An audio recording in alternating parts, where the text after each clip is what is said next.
Bonjour. Hello. Hola. Marhaba bikoum. Sur le fil. Le podcast d'actu de l'AFP. Des nouvelles choisies pour vous sur notre fil info.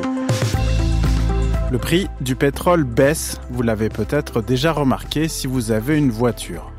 Le prix du baril est descendu à des niveaux plus atteints depuis la pandémie de Covid-19. 65 $ le baril de Brent au moment de l'enregistrement de cet épisode.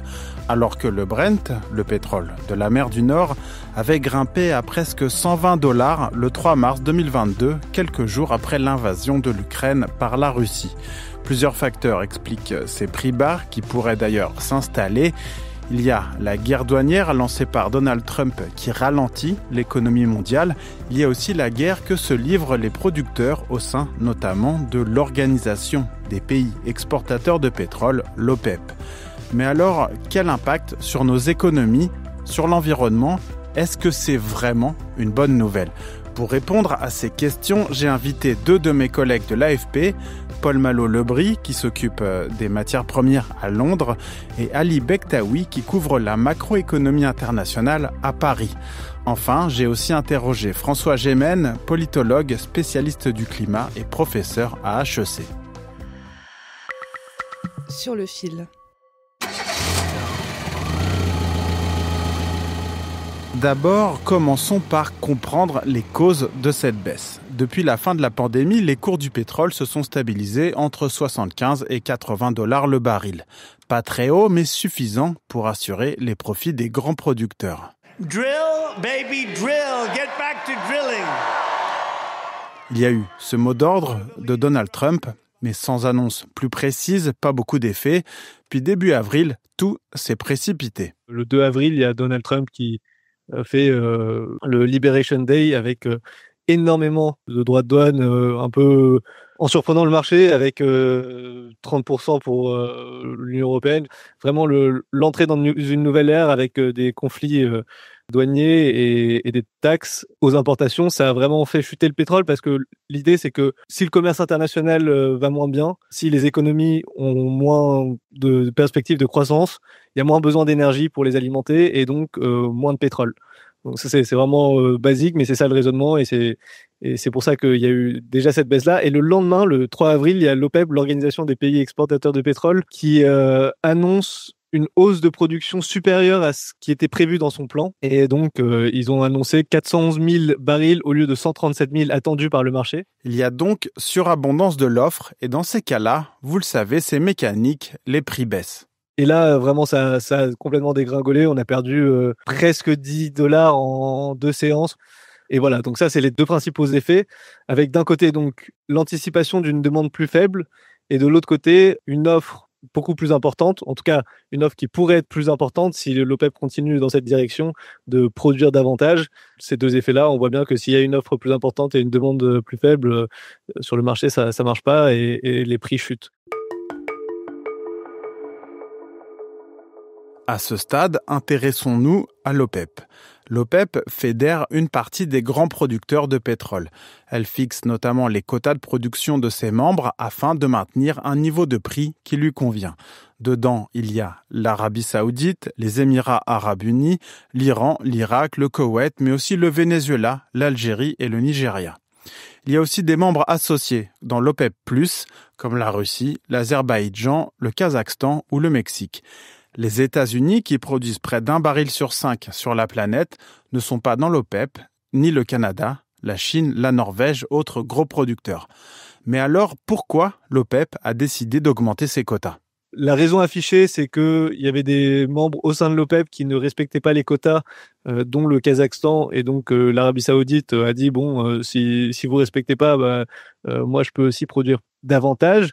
Mais la raison implicite et que tout le monde a en tête, c'est que Donald Trump, au tout début de son mandat, a dit l'Arabie Saoudite et l'OPEP doivent produire davantage. C'est pas une preuve d'amour de ne pas produire davantage, histoire de dire c'est à eux de faire baisser les prix du pétrole pour que y ait moins d'inflation, pour que les prix soient moins chers, etc.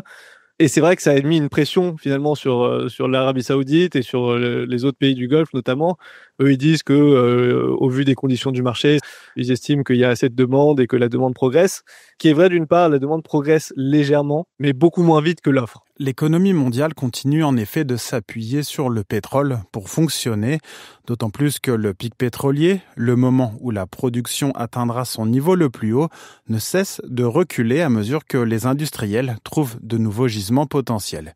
Et puis dans la fluctuation du cours à la baisse, il y a un élément géopolitique, l'Iran, membre de l'OPEP. Sanctionné par les Américains, la République islamique peine à exporter son pétrole.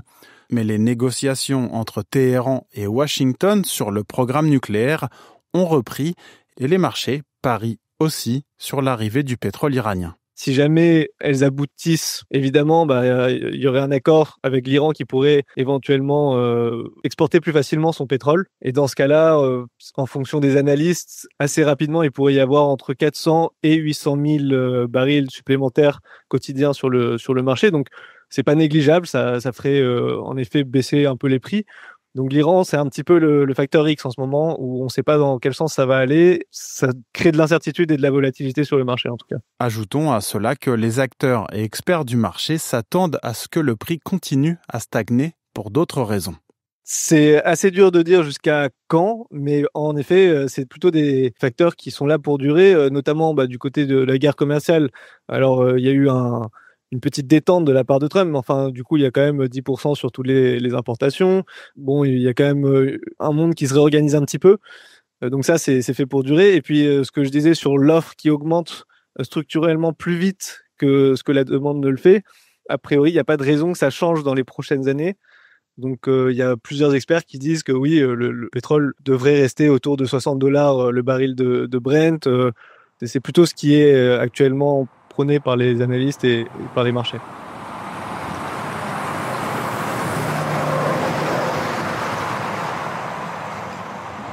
On dit parfois du pétrole que c'est le sang de l'économie mondiale.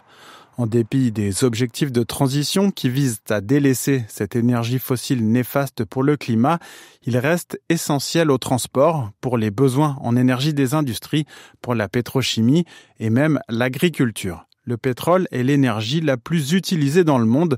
Son prix a donc un retentissement fort sur l'économie mondiale et particulièrement sur les pays importateurs comme la France, notamment sur le pouvoir d'achat des consommateurs. On écoute mon collègue Ali Bektaoui. Oui, alors sur le pouvoir d'achat, la première chose qu'on imagine évidemment, c'est le prix à la pompe. Pour les automobilistes, on s'est aperçu ces dernières semaines, ces derniers mois, qu'effectivement le prix du litre diminue. J'ai regardé les chiffres de l'INSEE dernièrement publiés. Avril 2025, le litre de gazole en moyenne en France est à 1,59 €. Le mois précédent, c'était 1,66 €. Et si on regarde les chiffres d'il y a 2 ans, si on regarde il y a 2 ans le début de la guerre en Ukraine, en mars 2022, le litre de gasoil était à 2,02 €. Voilà, donc on a une baisse évidente du prix à la pompe qui va faire du bien au pouvoir d'achat des ménages.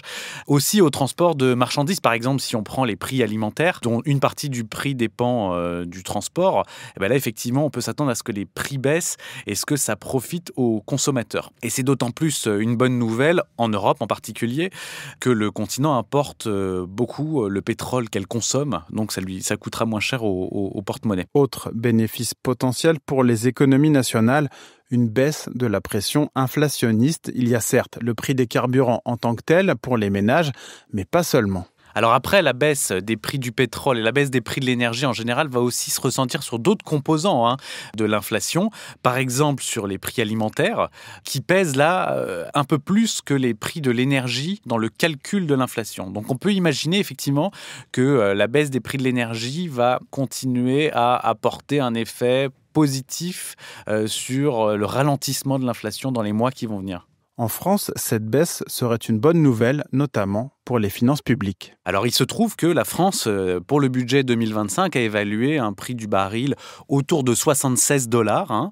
Ce qui veut dire que le prix du baril actuel, bien plus bas que ces niveaux-là, pourrait potentiellement permettre à la France de réaliser un certain nombre d'économies à la fin de l'année du fait du prix du baril inférieur. Donc ça pourrait avoir comme effet positif, au sein des pays qui importent beaucoup de pétrole et de produits pétroliers, de baisser la facture énergétique qui est très lourde depuis de nombreuses années pour ces pays-là. et aux États-Unis, premier producteur de pétrole du monde et première économie mondiale.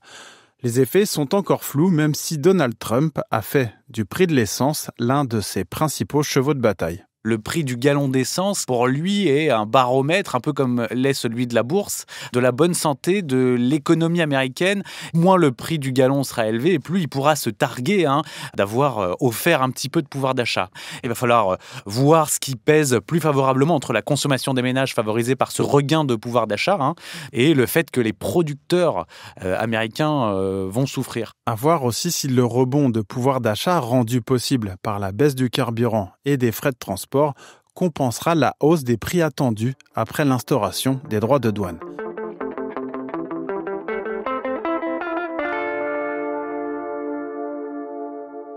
Et nous n'avons pas abordé une question dans tout ça. Quid de l'environnement et du réchauffement climatique ?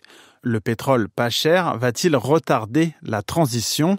Pour les experts, il est encore trop tôt pour savoir quel sera l'impact d'un pétrole bas, car des mécanismes contradictoires sont à l'œuvre. Décryptage avec François Gémen, membre du GIEC. Pour lui, ce n'est en principe pas une bonne nouvelle. Bien sûr, ça repousse la décarbonation des économies, à la fois au niveau individuel, je pense notamment à la mobilité, d'abord parce que les gens vont évidemment être tentés d'utiliser davantage leur voiture à essence. Un des arguments clés pour passer à la voiture électrique, c'est que ça va coûter moins cher en frais de carburant. Or, si le cours du baril descend, évidemment, eh bien cet argument perd un peu de force et donc certains risquent effectivement de retarder le moment du passage au véhicule électrique. Idem pour toute une série d'investissements industriels. Il est certain que le pétrole, en particulier, en général, les hydrocarbures peu chers, ça risque de retarder la décision d'investissement, notamment en matière d'électrification. Or, on sait que l'électrification est un élément clé de la transition. Mais cela peut aussi jouer contre les investissements dans le pétrole et donc sur la production mondiale qui pourrait baisser à terme. Effectivement, on peut se dire que certains projets d'extraction du pétrole très coûteux, je pense par exemple à des projets offshore ou à du fracking, risquent eux aussi effectivement d'être retardés parce qu'ils vont être moins rentables du fait du cours très bas du pétrole. Donc ça peut effectivement jouer dans les deux sens. Merci d'avoir écouté cet épisode. Merci à mes collègues Ali et Paul Malo pour leur participation. Je suis Maxime Mamet. Sur le fil revient demain.